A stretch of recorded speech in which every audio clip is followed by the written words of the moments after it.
சேனலை குழுசேரவும். நிஃப்டி 50. வெள்ளிக்கிழமை மே 16 2025 க்கான எனது வர்த்தக உத்தி. நான் வாங்குவேன். நீண்ட உத்தி. 25100க்கு மேல் வாங்குவேன். முதல் இலக்கு 25200. இரண்டாவது இலக்கு 25480. இழப்பை நிறுத்து. 25040. நான் விற்பேன். குறுகிய உத்தி. 25050க்கு கீழே விற்கிறேன். முதல் இலக்கு 24950. இரண்டாவது இலக்கு 24850. மூன்றாவது இலக்கு 24560.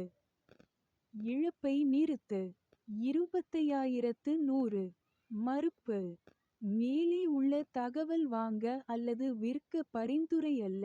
பங்குச் சந்தையில் எந்த நிலையையும் எடுப்பதற்கு முன் உங்கள் நிதி ஆலோசகரின் ஆலோசனையை பெறவும். சேனலை சப்ஸ்கிரைப் செய்யவும். வீடியோவை போல. நன்றி.